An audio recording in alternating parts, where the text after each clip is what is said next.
बड़ों का आदर होता है, उस घर में कभी संपदा की, लक्ष्मी की कमी नहीं आती है। संपदा बढ़ती चली, संपदा बढ़ती चली जाती। बस आप जितना आदर कर सकते हो, जितना सम्मान कर सकते हो, जितना आदर कर सकते हो वो करो। शिव महापुराण की कथा कहती है, भगवान शंकर का चरित्र कहता है, शिव तत्व कहता है, शंकर भगवान की पवित्र कथा कहती है।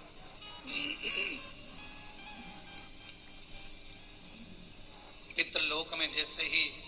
भगवान देवादिदेव महादेव का आगमन हुआ,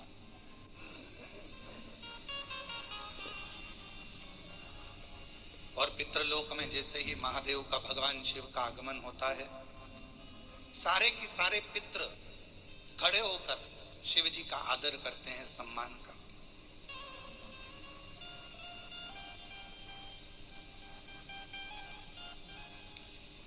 अब कितनी सुंदर बात कही है,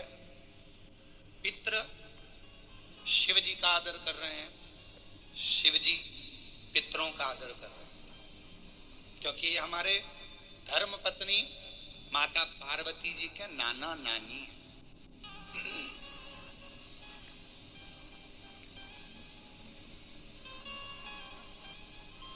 खूब आदर किया, खूब आदर।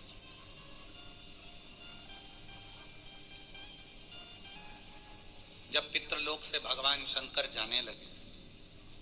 थोड़ा सावधानी से कथा सुनिएगा, बड़ी सुंदर कथा है और ना जाने कितने कितने लोगों का कल्याण करने वाली है पवित्र कथा, कितने जीवों का कल्याण करने, यह अविरल कथा। कहा कि पितृलोक से जब भगवान देवादिदेव महादेव, भगवान शंकर, माँ जगतजननी जगदम्बा माता पार्वती जी पितृलोक से जब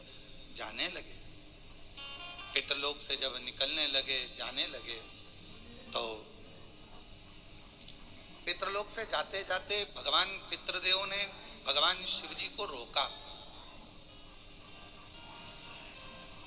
और भगवान शंकर को रोका, और प्रणाम कर कर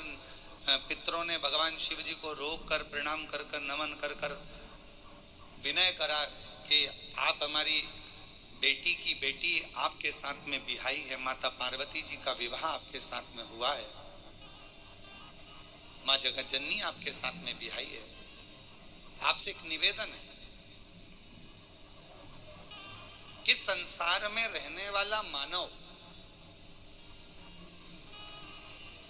दुनिया के कई लोग उनसे कहेंगे कि इनको पितृदोष लग गया, दुनिया के कई लोग कहेंगे इनको पितरों का दोष लगा हुआ है, पितृदोष लगा हुआ है, पितरों का दोष लगा हुआ है, पितृदोष लगा हुआ है। पर वो पितृदोष लगता क्यों?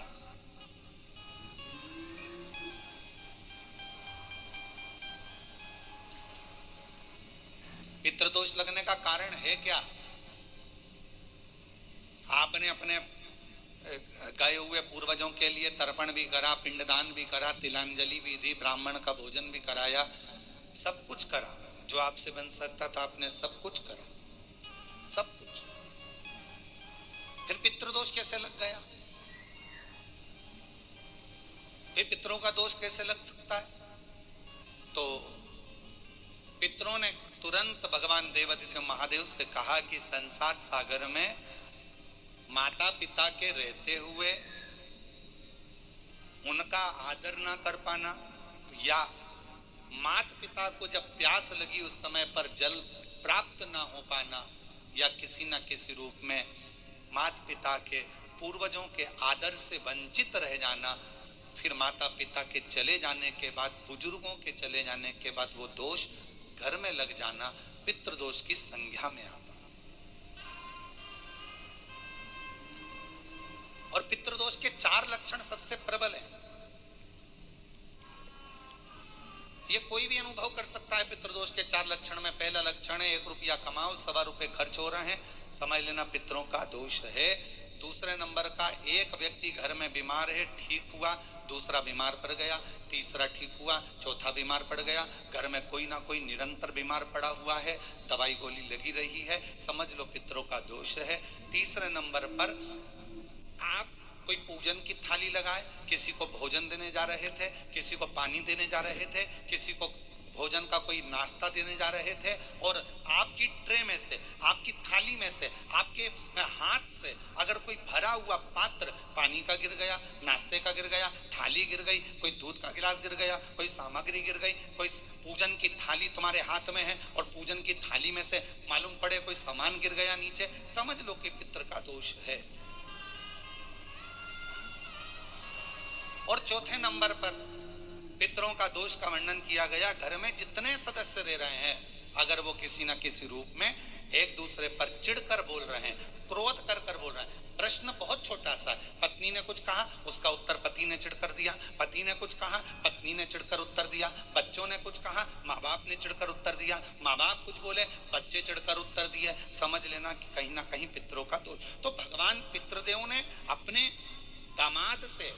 भगवान देवाधिदेव महादेव से कहा कि संसार सागर में हो सकता है कि संसार सागर में मनुष्य रहता है, मानव रहता है, और उससे गलतियां हो जाती है। तो पितृदोष अगर संसार के लोगों को लगे तो हमारा एक निवेदन है, आप जाते जाते वर दीजिए कि ये पितरों की शांति आपकी आराधना से पूर्ण हो जाए,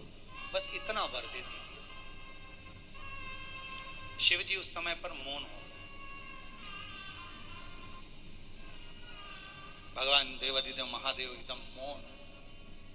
पार्वती जी ने शिव जी से कहा, आप हमारे नाना जी को वर नहीं देंगे? आप हमारे नाना नानी को वर नहीं देंगे? इन पितरों को और पितरानी को आप वर नहीं देंगे?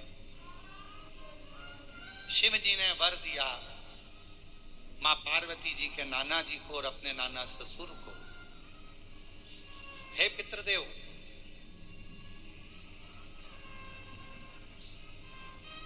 मैं आपको वर देता हूं,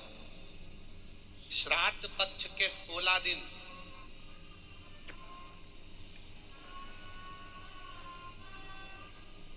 यदि संसार का कोई मनुष्य बेल दूध का प्रयोग करता है, बेल दूध से मतलब होता है बेलपत्र के ये मध्य भाग जो होता है, बेलपत्री की जो नीचे की 2 पत्तियां जो होती है, ये 2 पत्तियां जो बेलपत्री की होती है, इस बेलपत्री की दोनों पत्तियों को शिवलिंग पर जब आप रखते हैं, शिवलिंग पर रखने के बाद में आपके हाथ में जो कटोरी में दूध है, वो दूध इन दोनों पत्तियों पर, ये पितरों के भाव से, पितृ पितरानी के भाव से, आप दोनों पत्तियों पर बेल दूध को अगर समर्पित कर रहे हैं, बेलपत्र समर्पित करने के बाद थोड़ी सी कटोरी में अगर गौमाता का दूध है और ये दोनों पत्तियों पर अगर आप अपने गोत्र से दूध चढ़ा रहे हैं, तो संसार में ऐसा कोई व्यक्ति नहीं है जिसके ऊपर पितृदोष लग जाए, पितृदोष समाप्त होकर ही रहता।